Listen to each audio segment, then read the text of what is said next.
Bismillahirrahmanirrahim. Alhamdulillahi rabbil alamin. Wa bihi nasta'inu ala umurid dunya waddin.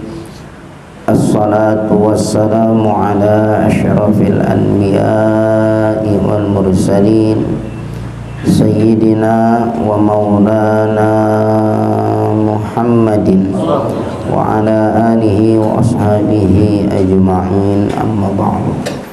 Fa inna asdaqal hadithi kitabullahi ta'ala wa khairal hadi hadi Sayyidina Muhammadin sallallahu alaihi wa alihi wa sallam, wa syarrul umuri muhdatsatuha wa kullu muhdatsatin bid'ah wa kullu bid'atin dalalah wa kullu dalalatin finnar.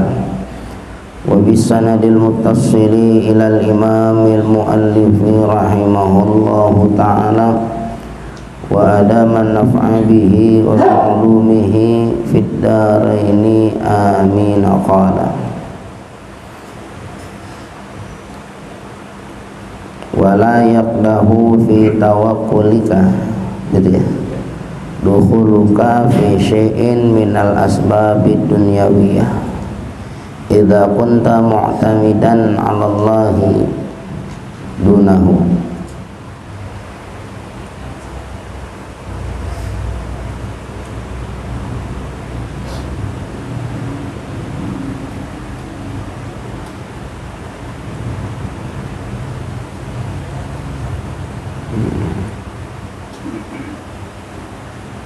Kita masih bahas tawakalnya. Bentar ya, saya lihat atasnya dulu biar nyambung.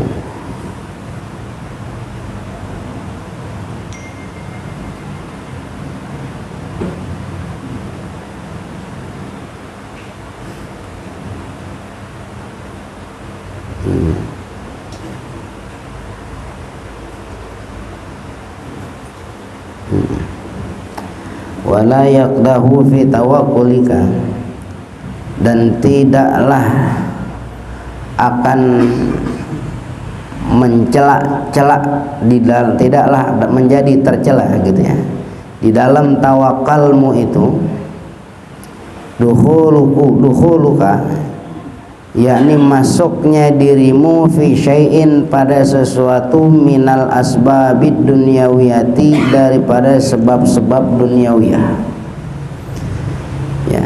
Jadi enggak jadi bikin kita jadi tercela dengan tawakal kita pada saat kita itu tawakal dari sebab-sebab duniawiyah, ya, sebab-sebab duniawiyah.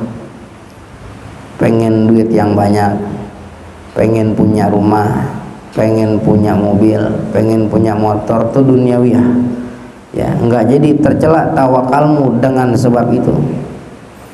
Tawakal pengen punya duit, boleh nggak? Boleh, ya, tidak jadi tercela tawakalmu daripada sebab-sebab duniawiyah idza kunta mu'tamidan Allah, apabila ada dirimu mu'tamidan, ya, menyandarnya kepada Allah. Selama kita sandarin sama Allah,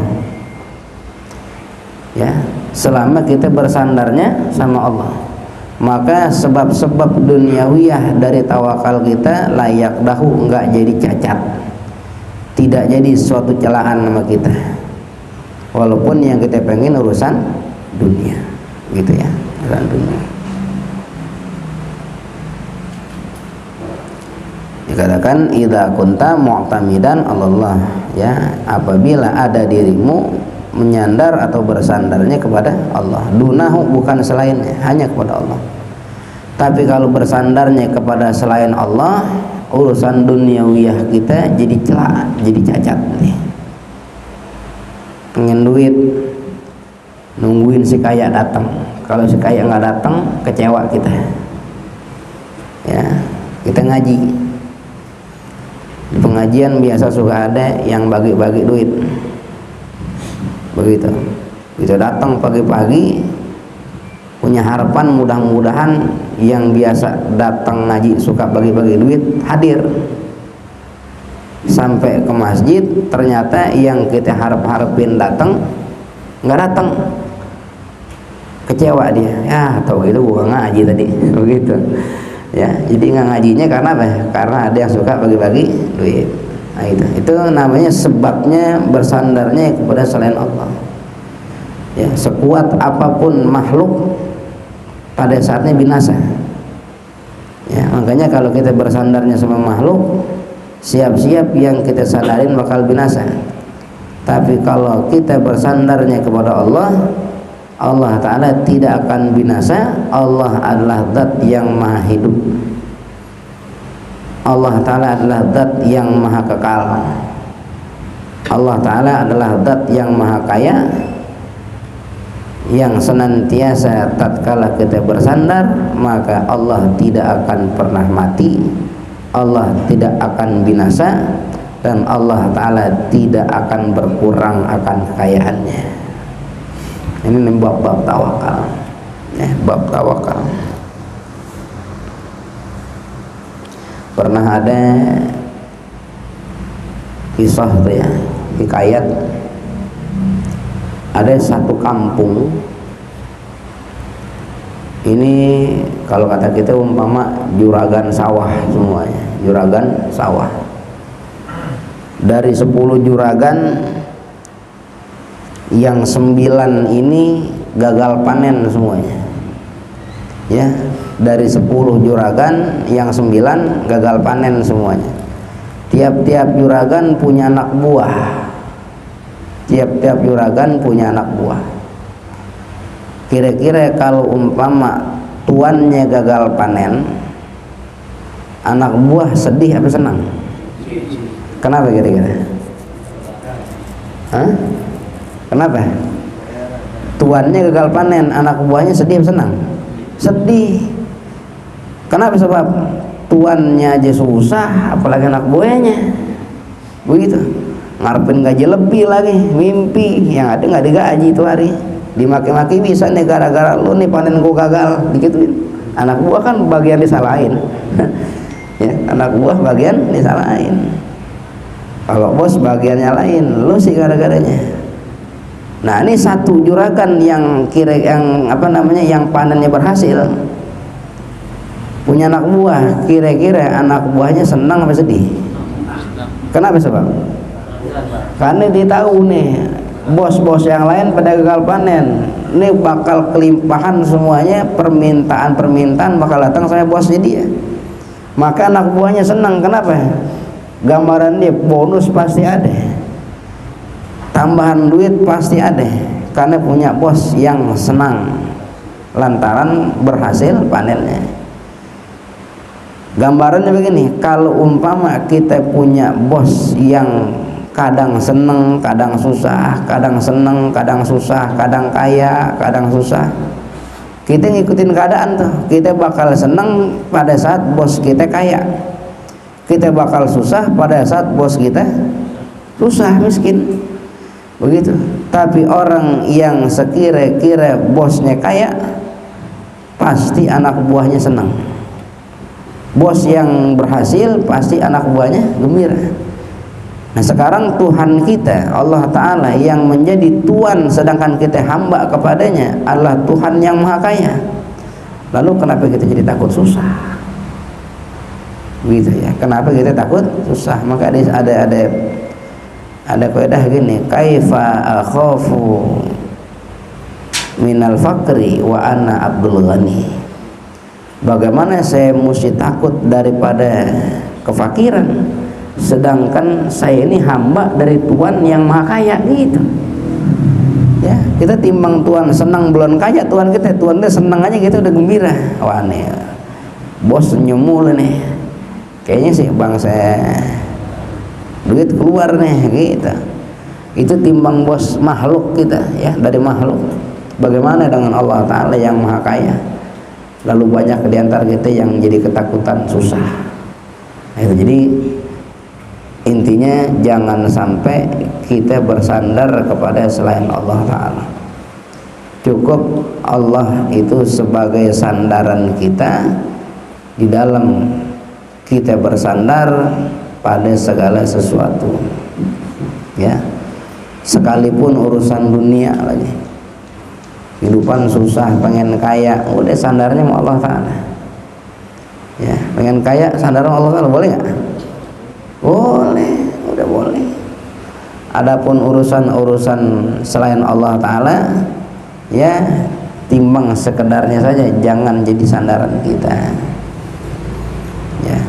Enak nih kalau tuh bos datang, nanti belanja dagangan saya laku dibelanjain dia, gitu nggak kita, ya. Ada orang yang belanjanya banyak nih, apalagi biasa belanja sama kita, terus dia datang, senang nggak kita? Senang, boleh nggak senang begitu? Boleh, tapi nyandarnya nama dia, ya, bersandarnya sama Allah Ta'ala, mintanya sama Allah Ta'ala. Patokannya apa? Kalau tuh orang nggak datang, kita nggak kecewa. Kenapa?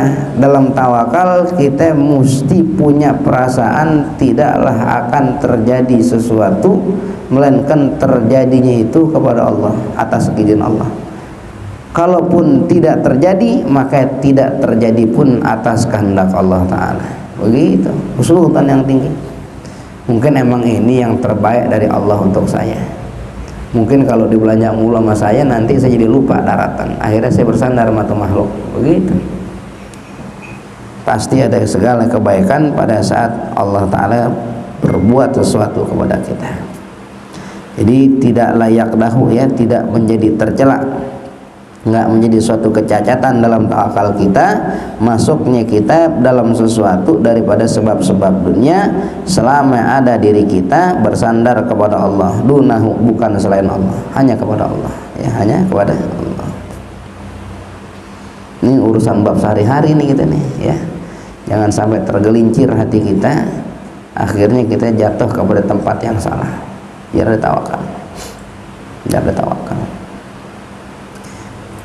Kita kalau memang tinggi tawakal kita, saya pernah cerita di sini, itu seperti tinggal Rasulullah SAW, Sayyidah Aisyah, kan kehidupan terus berjalan, ya, kehidupan terus berjalan. Bukan berarti wafat Rasul terus kehidupan terhenti, tidak, terus berjalan kehidupan. Itu Sayyidah Aisyah tiap-tiap kali mau masak, itu nyendok gandum di pendaringan, sendok aja terus, tangannya dong yang main, sendok aja terus, begitu, sendok terus. Itu bertahun-tahun nggak habis-habis tuh gandum, yang ngisi nggak ada. Emang hajatnya makan, dia sendok aja udah gitu, sendok terus. Suatu saat penasaran, tinggal berapa sih gandum di pendaringan, dilongokin. Oh, tinggal segitu, 3 hari habis, ya, 3 hari habis begitu. Itu pada saat ngambil nggak dilongok, ciduk aja terus, itu namanya tawakal tuh. Emang babnya makan, diyakinin yang ngasih makan Allah Ta'ala, itu nggak bisa habis tawakal. Ngelongok ngilangin tawakal, begitu, ya, ngelongokin tuh ngilangin tawakal. Terus buat kehidupan kita ya sehari-hari yang lain, ada nggak contohnya? Ya, kalau kita mau keluar duit di dompet yang umpamanya, apa yang perlu keluar aja deh, keluar gitu, jangan dilongokin mulu, keluar aja udah, keluar apa yang perlu. Itu nanti apa yang keluar itu yang Allah gantiin. Ayo bentar-bentar dilongok lagi, dipirit lagi mah dia, ya, lagi, ya, itu ngilangin tawakal tuh. Yang ada nambah enggak, berkurang kelihatan. Pernah ada orang mau jalan nih, naik mobil bensin tinggal tiris, gitu, bensin tiris, tapi dia nggak peduliin tuh, dia nggak liatin kepada bensin, di jalan aja udah kemana tempat, begitu. Itu bensin nggak berkurang sama sekali, nggak berkurang. Lempengan dia kepikiran, mau takut nggak sampai nih, dilihat tuh bensinnya tinggal sekian gitu, lihat nggak lama turun tuh bensin. Jalan-jalan aja, kalau itu namanya tawakal. Nah, pada saat kita ngelongokin tuh ngilangin tawakal, gitu ya, buat hari-hari kita. Asal kenceng kita yang Allah Ta'ala, buktiin aja coba, begitu ya. Jadi ini bagian bab-bab tawakal kita. Naam.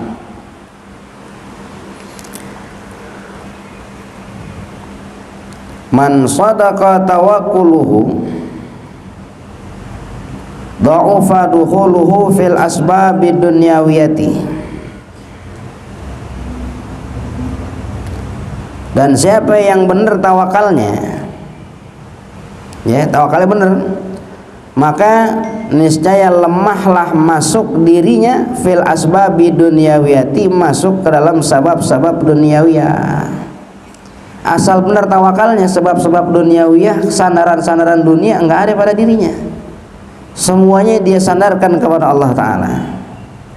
Wa amma tajarrudu anha, dan adapun semata-mata daripadanya, bil kulliyati, dengan keseluruhannya, ya kita keseluruhan ini ya nyari benar-benar murni tawakal yang bebas dari dunia gitu ya, bebas dari dunia. Maka dikata oleh Habib Abdullah Al-Haddad, fala yahsulu, maka tidaklah akan hasil illa, melainkan fi haqqi mandama iqbaluhu 'alallahi wa tahura qalbuhu anil iltifati ila ghairillah. Ya, kalau semata-mata kita nyari yang bersih dari perkara dunia dengan keseluruhan dalam tawakalnya, maka tidak hasil kecuali pada hak orang yang mendawamkan iqbaluhu, fokus dirinya, Allah, atas Allah semata, ya atas Allah semata. Ini yang berhasil. Wa tahura qalbuhu, dan suci hatinya, anil tifati, daripada melirik-lirik ila ghairillah, kepada selain Allah. Ini yang hasil yang begitu. Kalau kita masih banyak melihat sandaran-sandaran yang selain Allah Ta'ala, ya belum hasil namanya, ya belum hasil. Kita kan gitu, dapat duit senang nggak dapat kecewa nggak? Kalau masih begitu belum hasil, ya. Kalau dapat duit nggak dapat duit, semuanya rasanya sama, ya. Nah, ini hasil. Sebab kenapa? Datangnya duit izin Allah, nggak datang duit juga kehendak Allah. Kalau kita kan dapat duit senang, nggak dapat duit sedih, kita ngedumel begitu. Ini perkara-perkara yang dikatakan belum hasil dalam tawakal itu begitu, ya. Kalau kita udah menyerahkan urusan sama Allah, mufawwid, berserah diri sama Allah, semuanya Allah Ta'ala, mau berapapun hasilnya kita bakal gembira. Kenapa? Allah yang kasih, banyak dari Allah, sedikit dari Allah, nggak dapat juga kehendak Allah. Tapi kalau kita kadang-kadang nggak ngelihat kepada itu, ya yang kita lihat cuman hasil yang kelihatan di kantong dong.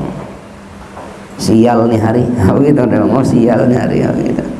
Padahal Allah yang pengen, tapi kita kecewa, ya seolah-olah kita nggak menerima keputusan Allah Ta'ala, seolah-olah kita nggak menerima kehendaknya Allah Ta'ala. Kita kalau umpama bicara rukun iman, iman kepada takdir, takdir yang bagus apa takdir yang jelek? Hah? Kalau yang jeleknya, dua-duanya, khairuhu wa syarruhu, bagusnya dari Allah kita mesti imanin, yang jelek juga dari Allah mesti kita terima. Bukan yang bagus-bagus doang, bagus sih kepengen kita, bagus menurut kita belum tentu terbaik dari Allah, begitu. Oh kalau saya sih jadi orang kaya, waduh udah deh kampung aman, kata dia. Tapi kalau umpama Allah kasih kaya, bisa jadi dia lupa sama Allah Ta'ala. Biasa sembahyang rajin jadi males, dia nggak sembahyang. Ya ini sih pengen sembahyang, cuman bagaimana ya, duitnya banyak, duitnya banyak ya, dia nggak sembahyang, nggak ngaji lagi, nggak mau begini lagi, duitnya banyak. Dipikir orang sembahyang biar dapat duit, gitu. Ya, orang ngaji biar punya duit. Kalau punya duit ya nggak ngaji lagi, nggak sembahyang lagi. Bisa jadi begitu, jadi jelek buat dia. Ya, gitu. Makanya ada kalanya orang dikasih fakir di dunia justru jadi kebaikan buat dia akhiratnya.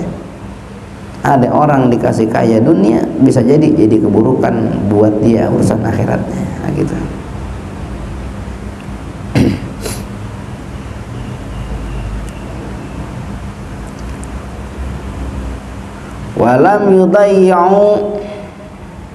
walam yudayya bisababihi min hammi iyalihi alaih sebentar.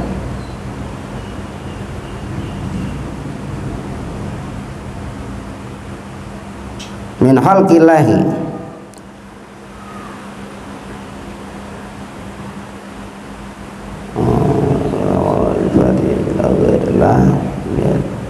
hatinya dari dan masih dikatakan orang yang benar tawakalnya ya. Jadi orang yang lemah masuk dirinya di dalam asbab duniawiyah, dan adapun yang semata murni daripada asbab duniawiyah secara keseluruhan, fala yahsulu, maka tidaklah akan hasil illa fi haqqi man dama iqbaluhu, kecuali orang yang hak ya daripada mudawamah melakukan dirinya dalam berfokus hanya kepada Allah, wa tahura qalbuhu, dan suci hatinya anil tifati la ghairillah, daripada melirik-lirik kepada selain Allah, walam yudai, dan orang yang tidak menyia-nyiakan bisababihi, dengan sebab tawakalnya itu ya, daripada kesedihan keluarganya, alaihi, yang menjadi tanggungannya, min khalqillahi, daripada makhluk Allah Ta'ala.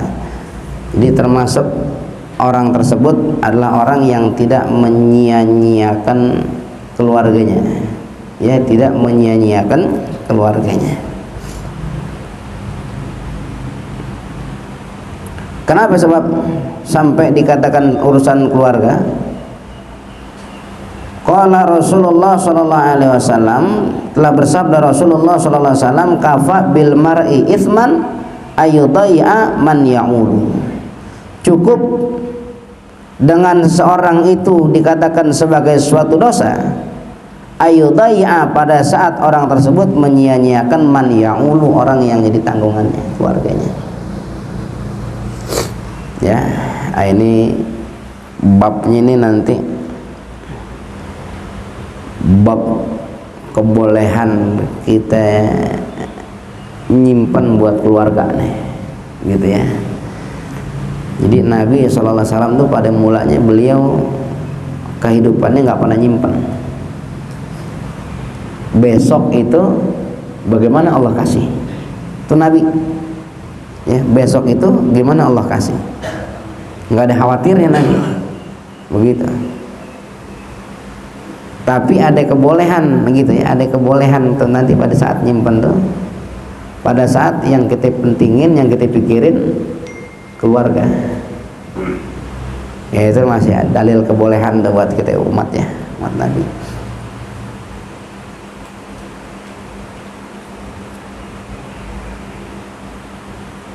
Ya, wa'lam annal iddikhara wat tadawi wat tudawi minal amradi la yaqduhani, ya, la yaqdahani fi asli tawakkuli man ya'lamu annal abada.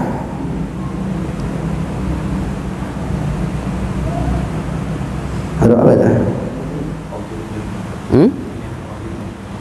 Annal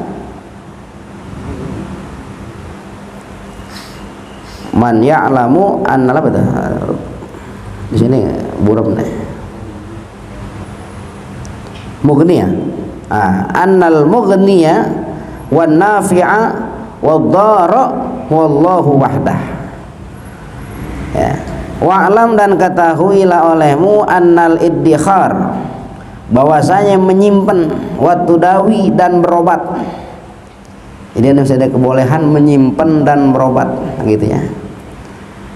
Minal amradi, dari penyakit-penyakit, layak dahani, keduanya tidak menjadi celah, fi asli tawakkuli, pada asal tawakal, ya, pada pokok tawakal, man ya'lamu, dari orang yang mengetahui, annal mughniya, bahwasanya yang memberikan kaya, wan nafi'a, dan memberikan manfaat, wa dhara, dan yang memberikan mudarat, wallahu wahdah, adalah Allah semata.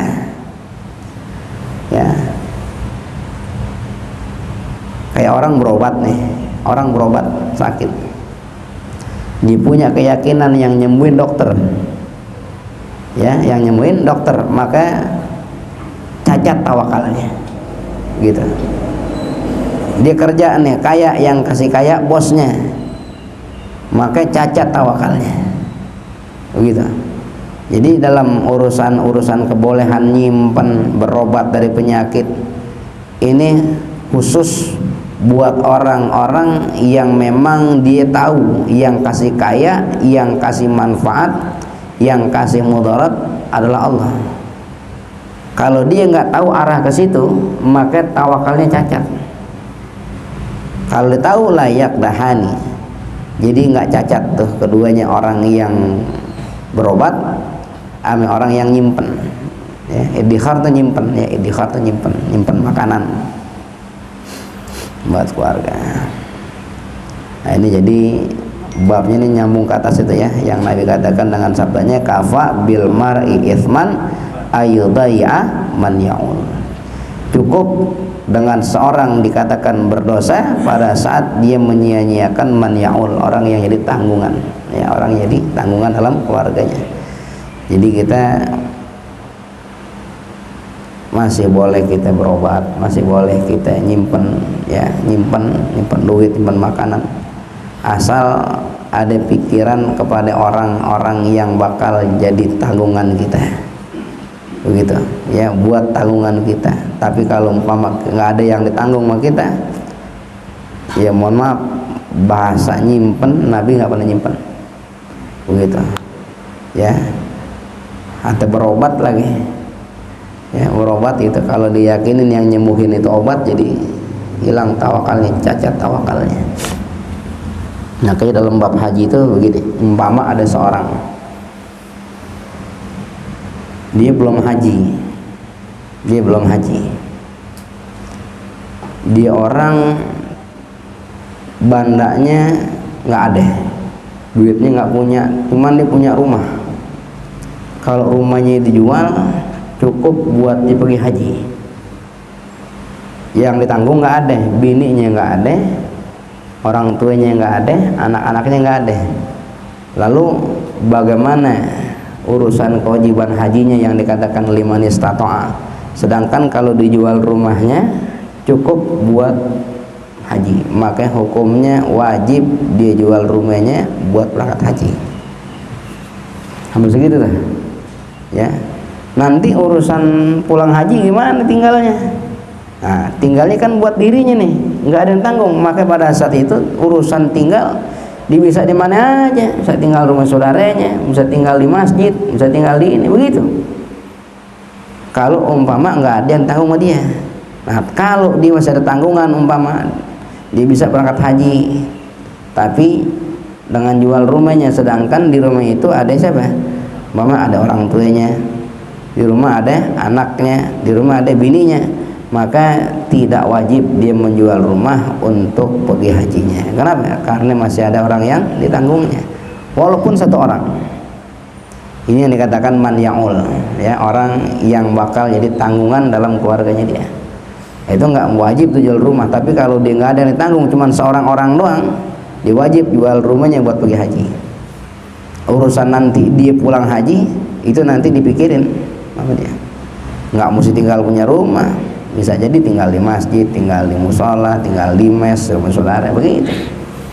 Ya, jadi asal ada yang ditanggung, ini menggugurkan kewajiban kita, termasuk tawakal. Asal memang ada yang ditanggung kita, maka urusan nyimpen, walaupun nyimpen kadang ngilangin tawakal, jadi boleh, gitu ya. Atau urusan berobat lagi. Ya, setelah ya, wa'lam annal iddikhara wa tudawi minal amradi la yakdahani fi asli tawakkulin man ya'lamu annal mughniya wan nafi'a wal dhara wallahu wahdah. Wa'lam wallahu a'lam.